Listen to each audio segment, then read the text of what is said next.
Hello student, Hindi online classes में आपका स्वागत है। पिछले वीडियो में हमने भूतकाल के प्रकारों के बारे में विस्तार से पढ़ा। अब हम भविष्यकाल के प्रकारों के बारे में पढ़ेंगे। तो अब हमने भविष्यकाल की परिभाषा पढ़ी कि क्रिया के जिस रूप से आने वाले समय में होने वाले कार्य का पता चलता है वो भविष्यकाल कहलाता है। अब आते हैं भविष्यकाल के उपभेद। तो सबसे पहले आता है वर्तमान काल और भूतकाल की तरह भविष्यकाल, सामान्य भविष्यकाल। दूसरा आता है संभाव्य भविष्यकाल।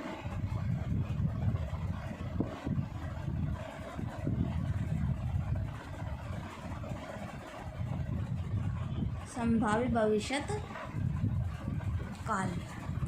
और थर्ड है इसमें अज्ञातक भविष्यकाल। अज्ञात भविष्यकाल। सबसे पहले पढ़ेंगे हम सामान्य भविष्यकाल के बारे में। तो सामान्य भविष्यकाल, सामान्य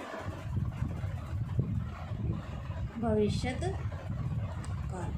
सामान्य भविष्यकाल में क्या होता है कि क्रिया के जिस रूप से उसके भविष्य में सामान्य रूप से होने का, क्रिया के सामान्य रूप से होने का बोध होता है, उसे सामान्य भविष्यकाल कहते हैं।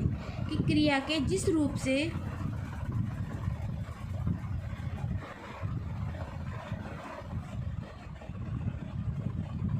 क्रिया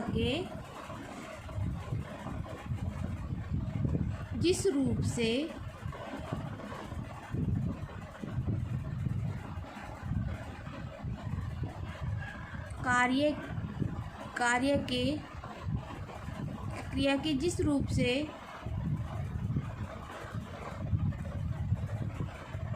उसके भविष्य में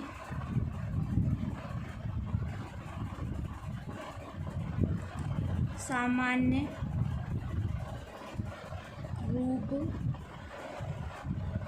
में होने का बोध होता है,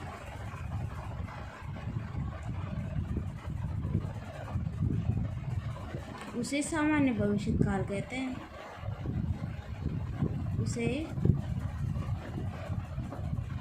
सामान्य भविष्यकाल कहते हैं। भविष्यकाल।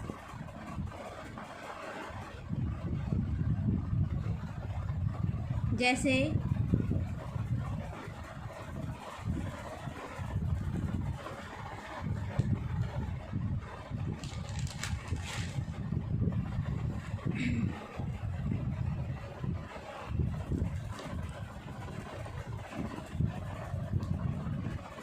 इसमें क्या होता है कि जो क्रिया होती है उसके अंत में एगा, एगी, लेगी ऐसे शब्द होंगे। जैसे सलोनी,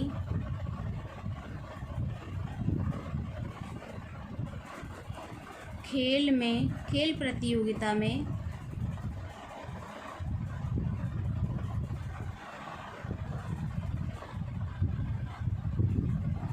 भाग लेगी। सलोनी खेल प्रतियोगिता में भाग लेगी। सामान्य है, बिल्कुल क्या है कि सामान्य है। और इसमें अंत में एगा, एगी आ गया कि लेगी। सलोनी खेल प्रतियोगिता में भाग लेगी। इससे क्या पता चलता है? सामान्य भविष्यकाल का, कि सामान्य से वो सामान्य रूप को पता चल रहा है कि वो खेल प्रतियोगिता में भाग लेगी। अब दूसरा आता है संभाव्य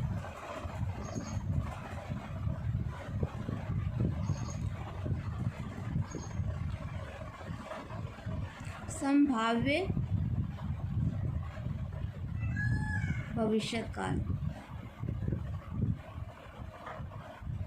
संभाव्य भविष्यकाल क्या कहता है कि क्रिया के जिस रूप से उसके भविष्य में होने की संभावना होने का पता चलता है वो संभाव्य भविष्यकाल कहलाता है। कि क्रिया के जिस रूप से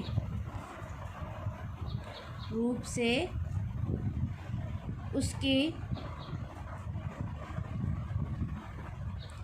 भविष्य में होने की संभावना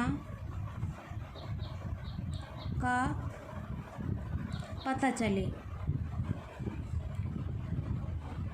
वहाँ संभाव्य भविष्यकाल होता है। वहाँ संभाव्य भविष्यकाल होता है। संभाव्य से ही पता चलता है संभावना, किसी कार्य को होने की संभावना हो। जैसे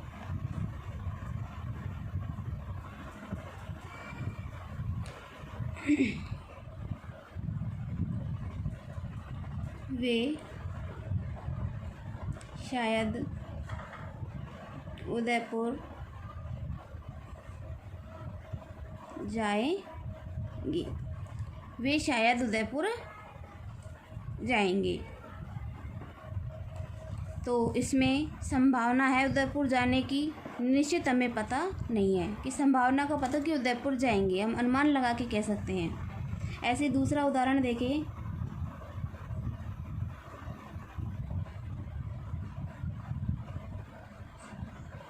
शाम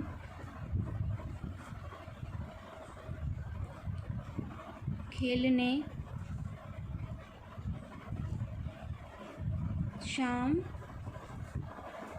शायद खेलने जाएगा। शाम शायद खेलने जाएगा कि वो खेलने जाएगा, शायद जाएगा, अनुमान लगा के कह सकते हैं कि शायद जाएगा वो, हमें कंफर्म पता नहीं है, संभावना है उसके जाने की। तो ये था संभाव्य भविष्यकाल। तीसरा आता है अज्ञात भविष्यकाल। अज्ञात भविष्यकाल। अज्ञात भविष्यकाल किसी कार्य को पूर्ण करने की आज्ञा प्रकट करना। परिभाषा है हमारी, किसी क्रिया के आगामी समय में किसी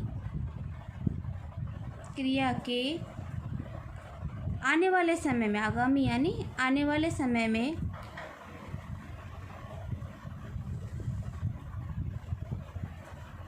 आगामी समय में पूर्ण होने की आज्ञा प्रकट करने वाले रूप को आगामी समय में पूर्ण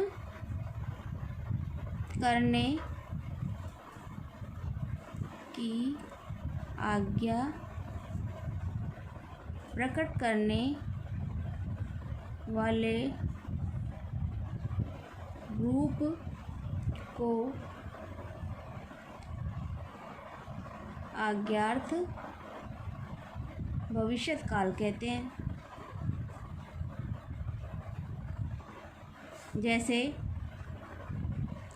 परिभाषा देखो, किसी कार्य के आगामी समय में, मतलब आने वाले समय में पूर्ण करने की आज्ञा करने वाले रूप को, कि उसको आगे आने वाले समय में उसको हमें पूरा करना है, तो वहाँ भविष्यकाल होता है। जैसे उदाहरण से समझ में आएगा कि आप